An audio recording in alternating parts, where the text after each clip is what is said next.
You would never have noticed it if you weren't looking for it. That was precisely the point. The instructions given in my embroidery group had been clear enough. After nightfall, take a stroll on the second lane past the bakery, look for the unlit lamppost, and turn down that dark alley, they said, in hushed voices, as the pianist began playing in sudden loud fervor. By coincidence, then you will see a mossy stone staircase, which you will descend, and at the end of it, there is a dim hallway. She lives through the set of green doors on the left. The doors are tall and French, like my husband's mistress, but peeling and weathered. I can tell they were once painted a lovely shade of emerald green. Half of that green paint lies in small piles of flakes on the cobblestone. I debate knocking and decide instead to reach with false confidence for the rusted copper handle. It turns downward easily. A small bell rings and echoes. Welcome. On the poster, she is grotesque, an example of how time and sin turn a person sour. But in person, she has the kind of enduring beauty you can't tear your eyes away from. Do come in, darling. Don't be shy. Contrary to popular belief, I don't bite. Although I can't say nothing here does. Her voice is like a wind chime, melodic and resonating, barely brushing over the crashing waves of her words. I wonder if I'm here too long, if that voice will drag me out to deep sea. Or did that only work on men in the myths? Take a seat, love. Yes, there is perfect. Would you like a cup of tea? Well, it's never too late for tea, is it now?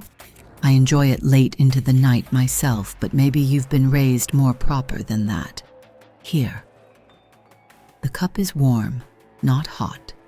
If she noticed my shaking hands when reaching for it, she didn't say a word. It takes more than a few seconds for my eyes to adjust to the warmly lit room after a dark and shadowy street. Among her many talents, it cannot be said that she was a good decorator. The shabby boards of the walls are empty, but for an assortment of faded newspaper clippings from the highlights of her anonymous career. Obituaries, mostly. A tattered blue curtain with tassels hangs behind the armchair she's perched in, dividing off part of the room. Eccentrically painted shelves house arrays of books and bottles of objects my gaze prefers not to settle on. She would have been called a witch for her collections had she not already acquired numerous more colorful nicknames by the public. The only item of some value is worn loosely around her slender wrist. A heavy and ornate gold watch, the kind of thing that would make a petty thief's day to see glinting underneath a man's sleeve in the street. She catches me admiring it and smiles thinly, holding up her arm up to eye level. Isn't it a beauty? It was my first husband's, this watch. On the 10th anniversary of his death, I'm going to smash it to bits and melt the gold into a necklace for myself. I deserve a little gift from him, I think. Her laugh unnerves me, but I find myself too curious to be afraid. I politely say my condolences for her husband's death. Oh, darling, don't be sorry that that man is dead. The one good thing he did was to be the inspiration for the charity work I do. I haven't always done this. I used to be an actress, a leading lady of the stage. Men would come from all over the city to see my shows, for I was beautiful then. Sometimes after the shows they would approach me, usually blind drunk, complimenting my dress or what was underneath it, asking for a kiss or a drink or a night. And sometimes they didn't ask. My husband became my husband not because he asked, but because he damaged me. And he was rich enough to get away with it, and clever enough to know that marriage was my only option. She smooths down the skirt of her maroon dress, then looks up at me with a solemn expression I can't fully read. It isn't hard to believe she was once a sought-after woman. Though sunken in age, her cheeks are smooth, and her face looks as though it was hand-carved out of porcelain by God. Her hair is twisted into a dark crown atop her head, secured with metallic pins. Her eyes are like a cat's, but not a house cat. No, definitely not. Like those of a tiger that has been left to go hungry for far too long. I will her to continue talking and not look at me with those eyes again. We sip our tea in unison, upholding our masquerade as ladies. She takes in a breath. He said he loved me, and at the beginning I believed it. He may have loved me. He certainly desired me. I think mostly he loved seeing the desire and jealousy of other men when he told them I was his wife. But that got old fast. So did I in his eyes. When it had been a year and I still had not given him a child, I turned ugly to him, and he acted ugly accordingly. One night he came home from the pub, talking about how the other men's wives had filled their houses with children by now. He spoke of babies like cattle. Then he threatened that he ought to tell the whole town that I was secretly a whore and leave me. I should have kept quiet and obeyed and smothered him in his sleep, like a good wife. Instead, I promised him that as long as I was alive, I would never let a child be born cursed enough to have him as a father.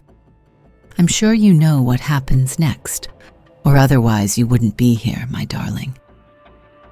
She traces a scar on her chin that I hadn't noticed before, extending along her jaw to the start of the delicate bones of her neck. I imagine it snaking around the rest of her throat in a ring, strangling her pale skin, and my breath catches. It looks as if lightning struck her. She was struck, though not by something as rare as lightning. I instinctively touch my collarbone, where I know without looking there is a ghastly bruise. My modest neckline covers it, but somehow it feels like she knows it's there, my mark of pain. I hope it goes away quickly so my husband does not think me unsightly. But then again, perhaps that will not be necessary. I nod at her meekly to show that I do know what happens next.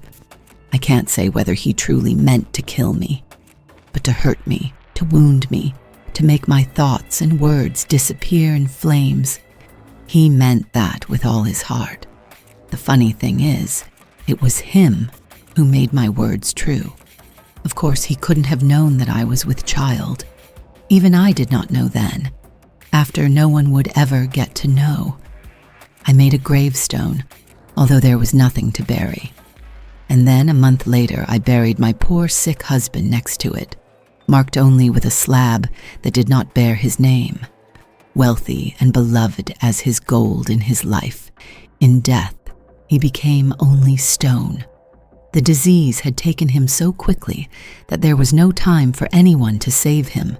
Shame on Chance to take him from this world so young. Got him like poison, essentially. The porcelain around her eyes cracks faintly in amusement.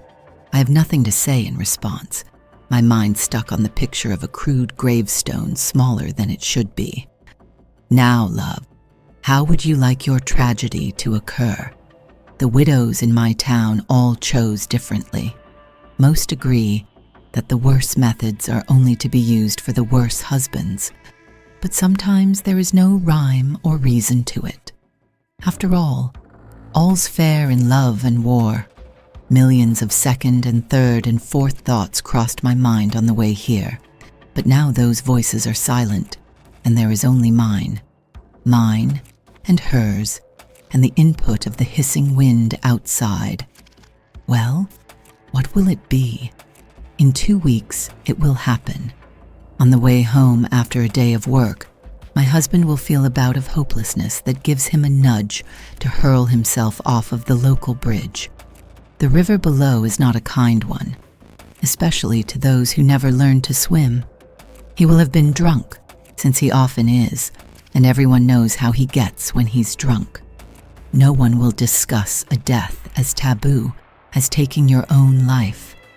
My children and I will cry and wear black for weeks, though no longer than what is expected. At the same time, the black of our bruises will fade. He won't be missed very much, really. Perhaps that French woman will miss him, but she would have met the man that I knew soon enough. I will decide to raise my children in the countryside alone, and we will be happy. I cannot say yet whether I will regret it.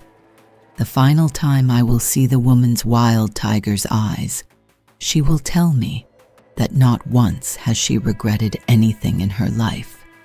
She will say that it was a pleasure to do it, and fearfully, I will believe her.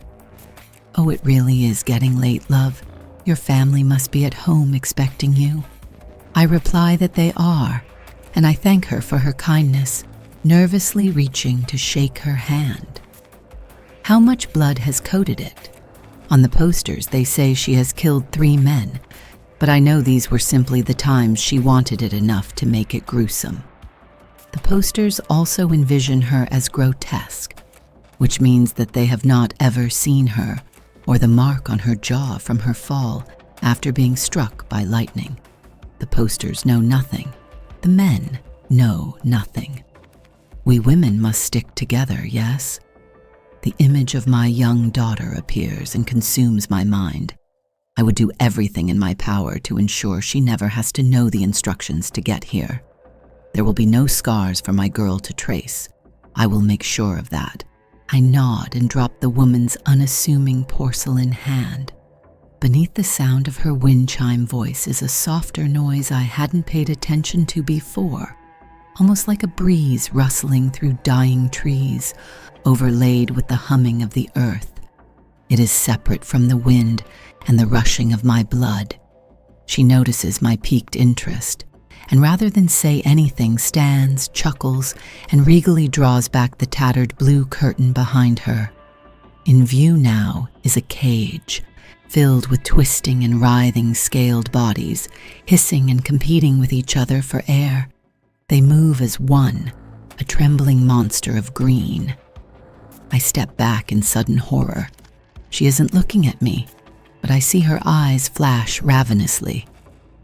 You don't have to worry about them, darling. Their venom is reserved for the venomous.